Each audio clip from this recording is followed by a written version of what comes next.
Le logement à Lille aujourd'hui pour les étudiants, ça donne quoi? Bon, c'est pas fou. Il est saturé. Je vous explique. Lille, c'est une ville universitaire importante qui accueille environ 120 000 étudiants chaque année. Ce qui fait que ça crée une forte demande de logement, en particulier pour les studios. Les résidences étudiantes sont souvent en nombre insuffisant pour répondre aux besoins, ce qui oblige les étudiants à se tourner vers le marché locatif privé où les prix sont donc plus élevés. Conséquence, le prix des loyers a fortement augmenté au cours des dernières années avec une hausse de près de 25% pour certains types de logements. De plus, sur les 3 mois de l'été, les appartements étudiants représentent 90% de la demande. Cette période coïncide avec la rentrée universitaire, moment où de nombreux étudiants cherchent désespérément un toit avant le début des cours. Une demande globale en hausse, mais surtout une offre en baisse, moins 34% sur 3 ans. Il y a donc plusieurs facteurs qui expliquent cette situation. D'abord, le déclin du marché de la construction neuve. Ensuite, le fait que les primo-accédants restent plus longtemps en location car ils éprouvent des difficultés à acheter leur première maison. Selon le classement du site de l'étudiant, l'immobilier ne semble pas idéal pour les jeunes. L'étude donne un 88 sur 100 à la métropole pour le logement, un score qui se base sur le nombre de lits du Crous, près de 12 400, et le loyer moyen pour un studio dans l'agglomération urbaine, près de 471 €. Pour de nombreux étudiants qui ne sont pas originaires de la région, trouver un logement équipé est souvent indispensable. Par ailleurs, de nombreuses agences immobilières affichent très vite ne plus disposer de logements dès le début du mois de juillet. Les projets de construction de nouveaux logements peinent à suivre le rythme de la demande, la densité urbaine de l'île et la saturation des terrains constructibles limitent les nouvelles constructions. Les pouvoirs publics, à travers la ville et la métropole, mettent en place des mesures pour lutter contre cette saturation. D'abord, il y a l'encadrement des loyers. L'île a mis en place un encadrement des loyers pour limiter les hausses abusives, ce qui est la loi Elan en 2020. Les loyers doivent être compris entre un loyer de référence, minoré, le plafond minimum, et un loyer de référence majoré, le plafond maximum. Si le loyer dépasse le plafond légal sans justification valide, le locataire peut saisir la commission de conciliation des loyers ou faire appel au tribunal judiciaire pour obtenir une révision du loyer. Les propriétaires qui ne respectent pas les règles d'encadrement peuvent être sanctionnés par une amende administrative. Cependant, cette mesure rencontre des limites dans son application et ne couvre pas l'ensemble des logements. Il y a également le développement des résidences étudiantes. La création des résidences supplémentaires pourrait aider à réduire la pression exercée par les étudiants sur le marché locatif traditionnel. Pourtant, il manque encore énormément de résidences étudiantes au vu du nombre d'étudiants présents à Lille.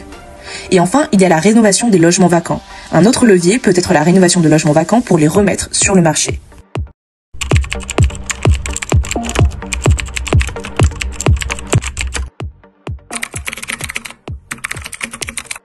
Un petit peu. Je me suis tournée vers des plateformes, les plateformes qu'on connaît, le Bon Coin, tout ça, et c'est vrai qu'il y a très peu de réponses. Franchement, j'ai démarché énormément de personnes et j'ai décroché très peu de visites ou même de réponses. Déjà, trouver un logement, il y a beaucoup de sites d'arnaques, il y a beaucoup de faux trucs, ou alors c'est des prix qui sont pas forcément abordables. Et surtout, t'as les résultats de ton école genre 2 mois avant d'emménager. Et c'est ultra compliqué en 2 mois de trouver un bon appart et tout. Donc quand t'as les résultats en juin, alors que le creux où t'as des apparts c'est en avril, c'est compliqué. J'avais trouvé un appart en juillet avant la rentrée, mais à Roubaix. Du coup, entre-temps, j'ai pu déménager et finalement, les prix entre Roubaix et Lille, je sais pas s'il n'y a pas un grand écart. 40 minutes pour aller à la fac, alors que maintenant, j'en ai genre 20. Les derniers métros pour Roubaix, c'est genre 23 heures. Donc il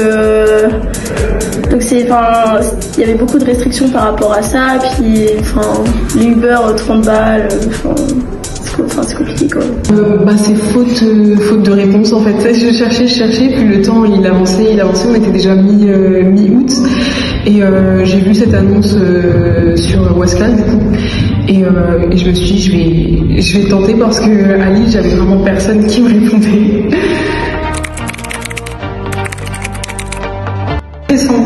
C'est super stressant parce qu'on voit l'échéance de la rentrée se rapprocher et on n'a toujours pas de logement et on se dit comment je vais faire. D'avoir un bon appart pour des prix abordables, c'est super stressant. Par contre, une fois que t'as trouvé, voilà, t'es super heureux.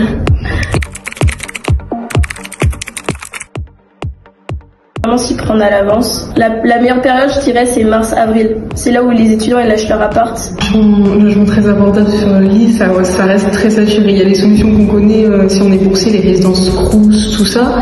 Mais quand on l'est pas, c'est vrai que c'est assez compliqué. Bon, si on résume, c'est compliqué.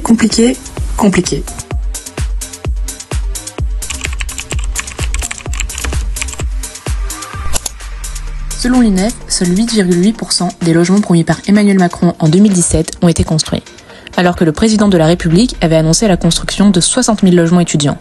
Des chiffres contestés par le ministère de l'Enseignement supérieur qui indiquent que plus de 30 000 ont déjà vu le jour depuis 2017 en comptabilisant l'ensemble des logements destinés aux étudiants Crous et hors Crous.